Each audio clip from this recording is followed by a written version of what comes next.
Hi everyone, this is the first research video that I'm doing on this channel, and this one is going to be about the October general strikes of 1905, which happened in Russia right before communism took over. And all of my sources are available below in the description. They are organized by the number. And take a look. This is a research paper that I did 2 semesters ago in my class about history of Russia before and during the Cold War. Here you go. The October general strikes of 1905 were a significant event in the history of Russia that contributed a major role in the Russian Revolution. There were many causes and events that led to the strikes taking place. For years prior to them, people were unhappy with the Russian government. There were short-term effects that had happened as a result of them. Productivity was lowered, there were riots, people were angry, and the nation paused functioning. The Russian people were angry and tired of dealing with these situations and had constantly been demanding change, and through the strikes showed the government how serious they were. There were long-term effects, like the government's response to the strikes, which was meant to simply quiet the people down for as long as possible. This was known as the October Manifesto, which was a document which at first sounded wonderful to the Russian people by claiming to have given them exactly what they wanted, yet never truly lived out its potential. These strikes are a great example of how the autocratic government under the Tsar was not living up to the expectations of the Russian people and providing stable conditions for them, leaving them tired of being oppressed. These strikes were a very important event in the chain of events on the timeline of Russian history. Let's explore more in detail how the October general strikes of 1905 contributed to the Russian Revolution and the causes that led up to it, the short-term effects that came from it, and the long-term effects of it. As background information on how Russia was functioning during the time leading up to the October general strikes, the economy in Russia in 1905 was largely based on agriculture. Most of the population was formed by peasants. The economy was doing poorly and had already been doing quite poorly for years prior to this. The government at the time was an autocracy, and the Tsar was Nicholas II, who had the supreme power. Tensions had been increasing, and they finally reached a point in the beginning of 1905 where a large protest broke out near the Winter Palace in Petrograd. Shortly beforehand, a large amount of people had simply wanted to peacefully bring their signed petitions to the Tsar to show the Tsar what changes they wanted, with the intention that the Tsar would be peaceful, understanding, and listen to them, helping them out. It was violently put down by the government, which resulted in what is known as Bloody Sunday, which was an outrage leading up to the strikes. It was a significant event that played a major role in leading up to the October general strikes. Sergei Witte was a prime minister in Russia and a key figure in Russian politics during this time. In his memoir, he wrote, "The next morning from my balcony I could see a large crowd moving across the Kamenostrovsky Prospect. There were among it many intellectuals, women, and children. Before 10 minutes were over, shots resounded in the direction of the Troitsky Bridge. One bullet whizzed past me, another one killed the porter of the Alexander Lyceum. The next thing I saw was a number of wounded being carried away from the scene in cabs, and then a crowd running in disorder with crying women here and there. I learned afterwards that it was decided at the above-mentioned conference not to allow the marchers to reach the square, but apparently instructions were not issued in time to the military authorities. There was no one present to speak to the workmen and make an attempt to bring them to reason. I do not know whether the same thing happened elsewhere, but on the Trotsky Bridge, the troops fired rashly and without rhyme or reason. There were hundreds of casualties and killed and wounded, among them many innocent people. Gapon fled and the revolutionists triumphed. The workmen were completely alienated from the Tsar and his government. This large number of people who were marching to bring their messages to the Tsar were led by a priest known as George Gapon. As he had written about the event in his autobiography cited in the New York Times, the petition began with, "Sir, I fear that your ministers have not told you the whole truth about the state of affairs in the capital.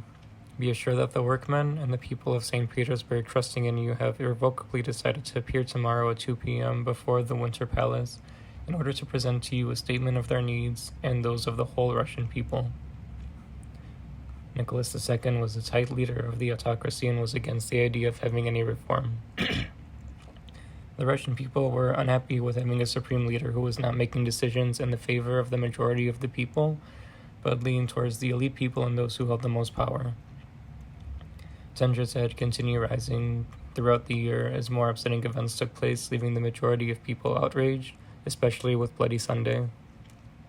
An important group of people are the peasants who made up most of the country and also had issues with the land and the ownership of it, as they understandably had wanted more benefits from themselves as opposed to being the underdogs. Finally, the strike broke out with the All-Russian Union of Railroad Workers, which began on the 4th of October in 1905. This was the beginning of the strike, which gave the railroaders the power of communication in Russia, which gave them the power to share the message throughout the rest of the country. What is also significant about the strike starting with the railroad workers was that by shutting down the railroads, they forced the businesses and industries of Russia to come to a halt. The strike broke out and many more people continued joining in. The group of people who sparked it from the beginning were known as the Octoberists. For a brief period of time, Russia as a nation was nearly shut down due to the effects of the railroads not functioning. Like a cycle, this caused more and more outrage, which caused more people to join in, and ultimately, no matter how much the government would have tried to fight it, the strikes led to a pause in the work of even the government and police force, which as a result led to more strikes breaking out. Peter Kropotkin wrote in a historical account, "A general strike was declared. Nonsense. A general strike is impossible." The wiseacres said, even then, but the working men said earnestly to stop all work in the great city and fully succeeded. In a few days, the strike became general. What the working men must have suffered during these 2 or 3 weeks when all work was suspended and provisions became extremely scarce, one can easily imagine, but they held out. Moscow had no bread, no meat coming in, no light in the streets. All traffic on the railways had been stopped, and the mountains of provisions, which in the usual course of life reached the great city every day, were lying rotting along the railway lines. No newspapers except the proclamation of the strike committees appeared. Thousands upon thousands of passengers who had come to the great railway center which Moscow is could not move any further and were camping in the railway stations. Tons and tons of letters accumulated at the post offices and had to be stored in special storehouses. But the strike, far from abating, was spreading all over Russia. Once the heart of Russia, Moscow, had struck, all the other towns followed. St. Petersburg soon joined the strike, and the working men displayed the most admirable organizing capacities. Then gradually the enthusiasm and devotion of the poorest class of society won over the other classes. The shop assistants, the clerks, the teachers, the employees at the banks, the actors, the lawyers, the chemists, nay, even the judges gradually joined the strikers. A whole country had struck against its own government, all but the troops. But even from the troops, separate officers and soldiers came to take part in the strike meetings, and one saw uniforms in the crowds of peaceful demonstrators who managed to display a wonderful skill in avoiding all conflict with the army. People wanted change. They wanted democracy, freedom, and rights. The strikes led to the release of the October Manifesto. These strikes led to a temporary success. The people showed to the Tsar that if they truly wanted, they could join together and take control of their own country in the demand for change. The message that they were trying to get across was that if their demands were not going to be met, they could and would willingly shut down the country. The government saw this too, and may have been slightly fearful that such a thing should happen again. However, the autocratic government did not go out of their way to tighten control over the people to ensure this didn't happen again, but instead tried to listen to people. This was done within reason. The Tsar saw that his people were upset. At a time like this, cracking down harder on the people would have made them more upset and caused even more of an uproar. The Tsar instead lightened his grip of control on the people in Russia, but by all means was not willing to truly sacrifice his power. Some small changes occurred, which at first sight were very pleasing and left the mass of people feeling enthusiastic once again.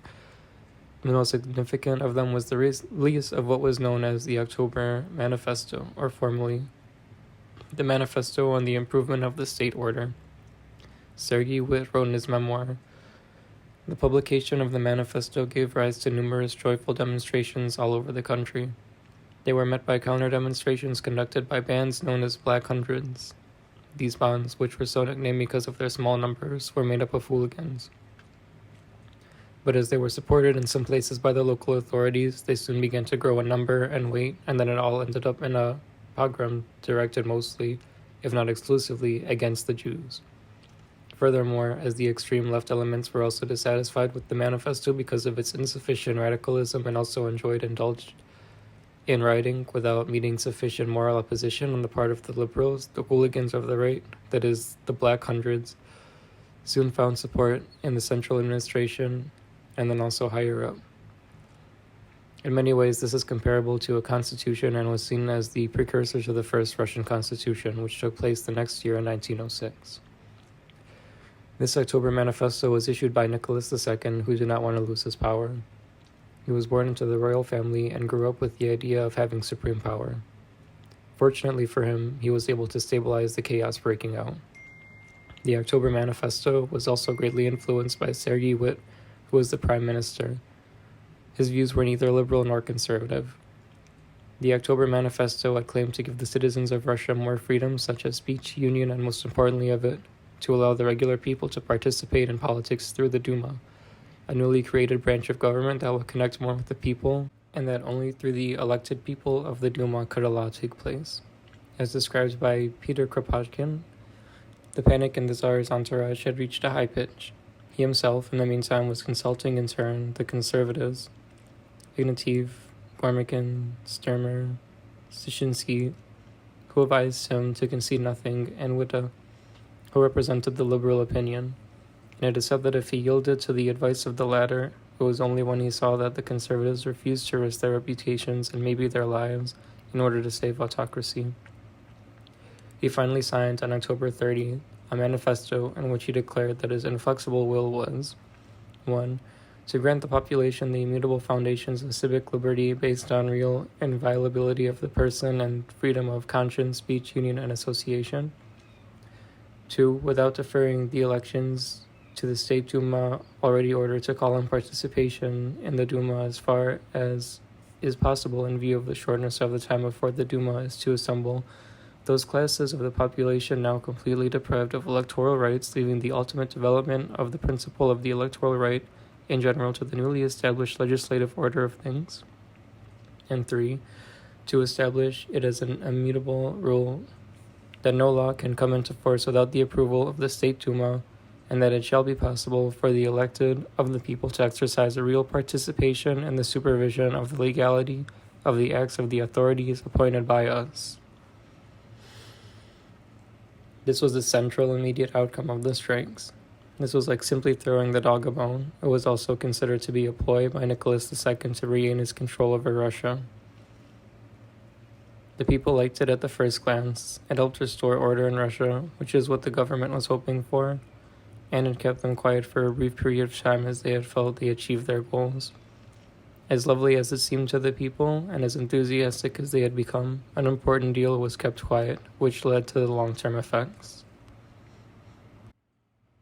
As time proceeded, the people realized that they were deceived by the October Manifesto.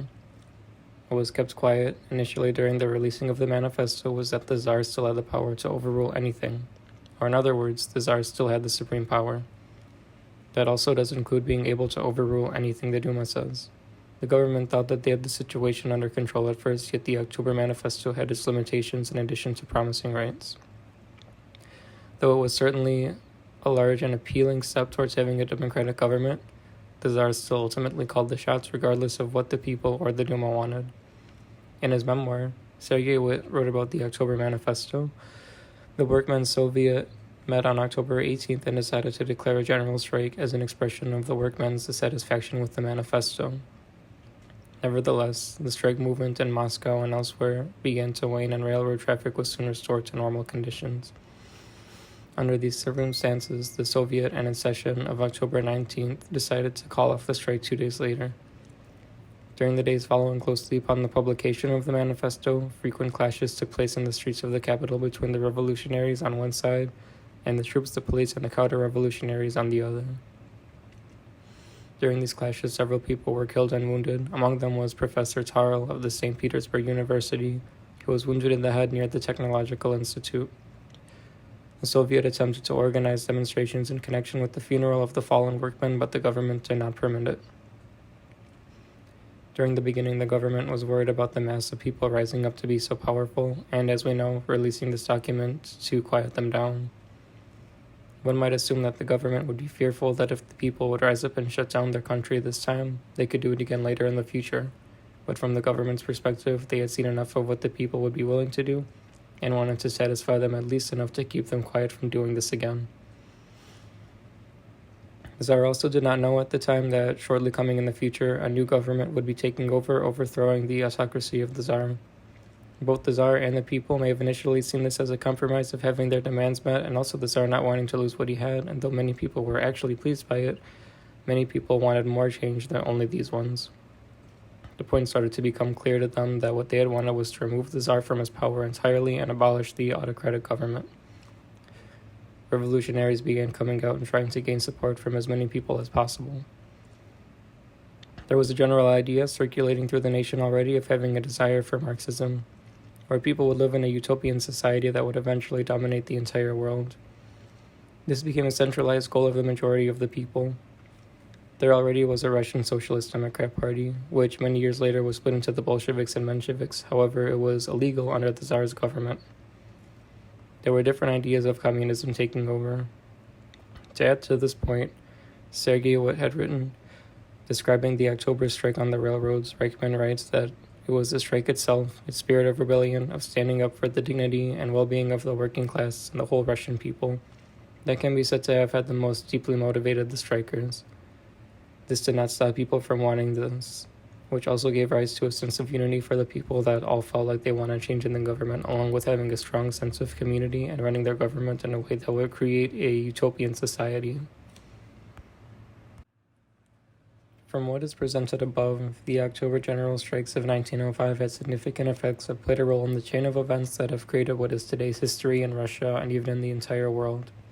Many events and reasons were leading up to the strikes taking place. Conditions had not been improving and the people were not happy living there. They had wanted change for a long time and were unhappy with how they had been being treated. Tsar Nicholas II was unwilling to sacrifice the power he had.